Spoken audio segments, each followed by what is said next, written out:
Many of our friends of the center who choose to make a bequest also arrange to entrust their pets to the care of the center. They do this for many reasons. Maybe they don't have friends or family close. Maybe there's a death in the family, so they're unable to. And also too, they're preparing for their future. Plus they know that the center will take great care of their pets, so they entrust them to Helen Woodward Animal Center. I got a call from a lady, her name was Rosa.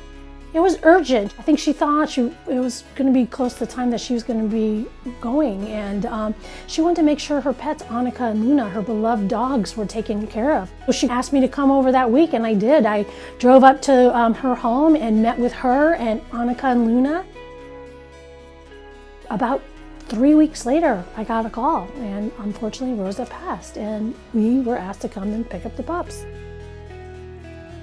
Annika is a Borzoi, she's 8 years old, and then Luna is a 12-year-old beautiful Doberman.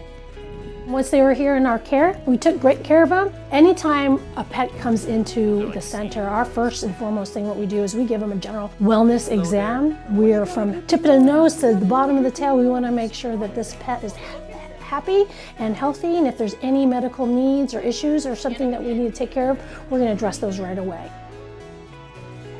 Once that medical hold was cleared for them, and we felt they were good and ready to go off to their next forever home, is when they went up for adoption. And luckily, both of them are adopted, both of them are in new homes and living the best life ever now. I got notice from Jessica that they actually had discovered that they were not bonded. And so that they could adopt out individually. So I didn't hesitate. In fact, I said, send me the application. We saw her on Instagram, then we looked on your website. I actually am out of state, so I actually called and talked to people here and learned her backstory. Was in town for business and came up here yesterday and met her, and things just kind of moved quick from there. So we fell in love with her pretty quick.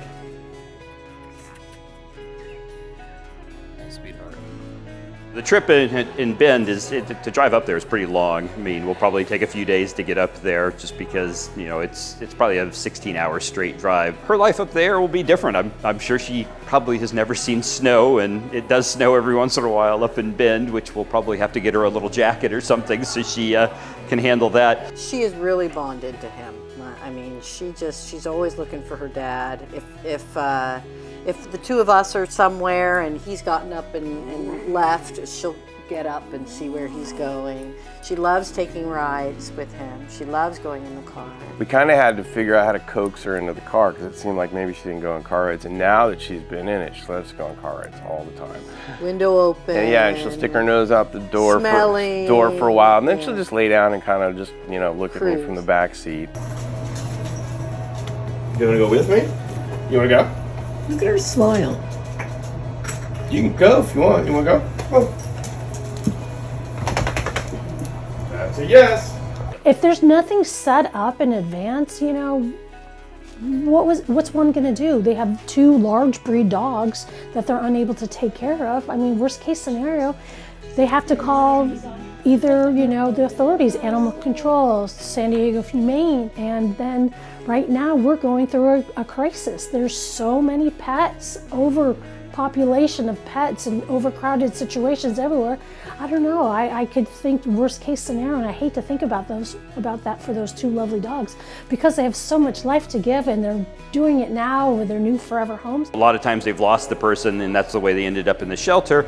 And it's really rewarding. They really, you know, they do attach to you. It's, you know, I think just because they're senior dogs and they've lived with another family doesn't mean that there won't be an attachment. It really took her no time to bond, right? I mean, we were bonded pretty quickly. So, you know, you would expect maybe from an older dog it might be a little bit harder, but, you know, we bonded right away. And, you know, it's nice to know that you're giving a dog kind of their best lives towards the end of their life, right? As a pet owner, because you know, try to spoil my dogs, but yeah. So you know, it's kind of nice to do that. So I would look for older dogs. A lot of people here, when they're filling out their trust or making their plan giving and setting up all those trusts, they do include their pet because their pet is just as part of the family too, and they want to make sure they're well taken care of. And Helen Woodward is able to do this. This is one of I've never heard of another organization that's able to do this, and we do offer this service.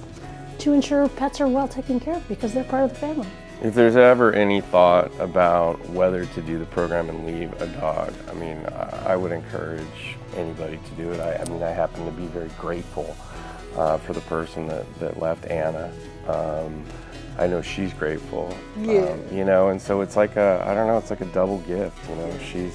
She's got a second opportunity and I got a second opportunity, and they kind of fit together. I just want to thank you guys for all the great work that you do here. I mean, you know, these animals are completely innocent, and you know, they ended up here by no fault of their own, and you know, they just want to live their lives out in a nice, happy home, and I'm glad to have been part of it.